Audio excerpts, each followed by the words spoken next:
Hello and welcome to FILMSPACE with Tommy and George. My name is Tommy. And I'm George. We have many discussions about film. This is one of them.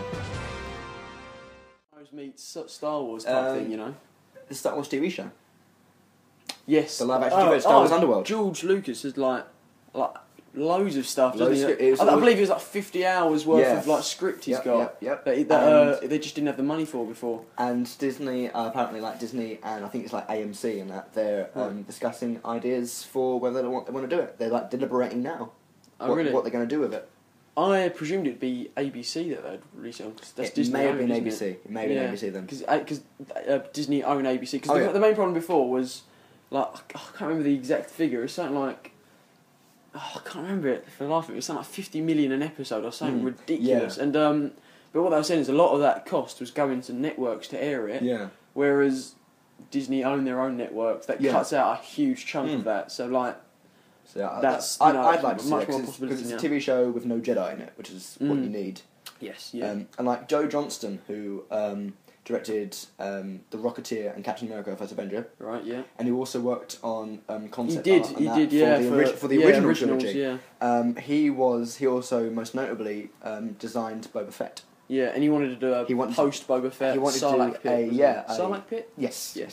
He wanted to do a film, and like when Captain America came out, he was talking like he was at that moment he was talking to George about it, and there may have been a possibility of that happening. And now, because Disney now own it, they're optioning other films. Joe Johnston worked with Disney for Captain America. Could happen. I'd love to see a bounty hunter film. I'd love to see a bounty hunter film. But so what did Disney acquire? Did they get everything, George Lucas? Like, you know, Pretty much Skywalker everything. Sound and all stuff like that? Yes, they got Skywalker Sound, they got Industrial Light and Magic. Oh, really? That's the big one. They got everything, yeah. So, like, Christ, Marvel, Pixar, like, They're like one step away from like owning the monarchy. It's ridiculous. That is crazy. Yeah. Writers for the new Star Wars Yes. it's Arndt. Michael Arndt, Yeah. who wrote Toy Story. Toy Story 3 and the Sunshine, Yes. which I'm very excited about because Toy Story 3 is very much like Star Wars. Like, how recently have you seen Toy Story 3? Probably when it came out, like 3 years ago now, was it? Okay. It was 3 years ago. It was like last year. No, it wasn't. Was it 2011? Wasn't it? Yeah, it's 2013 now. Oh Christ, it is. You're right. Yeah. I don't. As you discovered in the last podcast, I don't have a sense of time. Apparently. Do you know what years are? It's basically the 90s still, isn't it? It was basically not. Shut your face. Yeah. So the main bad guy in Toy Story 3, the bear, is essentially Emperor Palpatine. What? Listen to this. The baby doll, the baby. Yeah. That's Darth Vader. No, watch it again because they even have the part where like he was corrupted and turned, and then he finds like the other toys and that, and he even picks the guy up and picks up the teddy bear and throws him into the trash, doesn't he? I remember that bit. Just like in Star Wars. Jedi, yeah. And if we also have a writer who made grown men cry at toys. I didn't cry that film, actually. Did you not? I didn't. I didn't cry when everyone else cried. When did everyone else cry? Everyone else cried at the end when he, spoiler alert, when Andy gives his toys, and then he plays with them for like the last time with the little girl and that. I cried in the shoot when they're going in the furnace and they're all about to die, and like Woody's desperately trying to get out, and Buzz just did not cry at that film. And then Buzz just puts his like hand on his shoulder and it's like, and they just look at each other and they slowly nod and they all hold on to each other because they're resigned to die together, which is I'm getting choked up thinking about it now. It's like, and that's also the reason why Bo Peep wasn't in there, because she's made of porcelain and she would melt. So that's why she's not in the film, because in that sequence she would have melted long ago. That's brilliant. What was the last film I cried at? It was probably nearly The Impossible. Nearly cried at that. Didn't though. Okay. I was close. Like, oh god, have you read my review of that? I've read bits of it. I was literally just like, oh god. Yeah. Like, for a lot of that, very, very good film. You need to watch it. But I cried at a TV show just the other day. Probably Rise of the Planet of the Apes. Really? Yeah. I haven't seen it. My top film of 2011. Really? Yeah, it was. Oh god. No, it's okay. I cried at an episode of The West Wing the other day. But did you? I love The West Wing. It's like my favourite TV show ever. I mean, the last thing that I cried at was The Walking Dead game. Oh, I've heard great things about that. Yeah, Geek Space Game of the Year. Yeah, Yeah. We still haven't got a film of the year. Should we come up with it now? Well, I know what my favourite is, but that's not going to be Yeah, 'cause like it's, anywhere it's near different yours. to mine. Yeah. Well, no, because you cheated. No, I didn't. You cheated. My film of the year is. Should we save this for another podcast? I think we're gonna need like a 30-minute podcast of me just thinking. Yeah. Well, let's move. Right, let's go. To Yeah, yeah, What yeah. do you think? So he's Announcement coming soon. Yes. So Michael Arndt's doing episode 7. 8 and 9. Now there's some. Are they doing this? Are they not? And it's I can't for the life of me remember their names. I was thinking that as well. I can't It's think like of the Simon names. Kuberg and someone else, but it's one of them is the person who wrote Empire.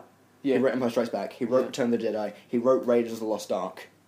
He's doing it, as well as. Have you ever had any like submarine troubles in this film? What? The famous submarine issue in Raiders. Oh, I see. Really? That doesn't bother me. That bothered me. It doesn't bother me, although it's Indiana Jones. He can do what he likes. Yeah, if it's a submarine, it's likely to go underwater. But still. That come on, you got to think about that though. Why wouldn't it go underwater when it's a submarine? Wait, what are you talking about? You know, When he's holding onto it, and Yeah. it goes to the water, and then he's fine. yeah, Yeah. he's like, why didn't he drown? Because he's Indiana Jones. Because he's Harrison Ford.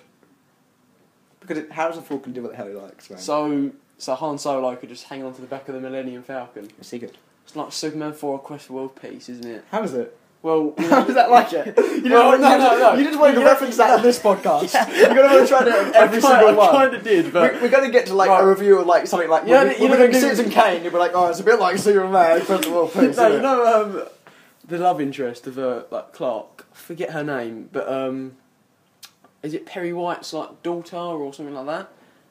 I And didn't even know that was a thing. and like Superman flies her up into Nuclear Man flies her into space, Right. and she's in space Right. and she can breathe, Yeah. and then he drops her and she falls Back. back to Earth. I think back in the 80s there was some sort of like pockets of oxygen. Oh, so have we devolved since then? Yes. And now we can't breathe Yeah, in I space, think that's exactly what happened. and we're so heavy that gravitational pull reaches space. Yeah. Like, quite I far think that's out. what happens. Don't quote me on that. You 'cause I'm not a really scientist. are sticking up for Superman 4. I realised I was. I hate that film so much. Wow. You watched it. You sat down and watched it the other day.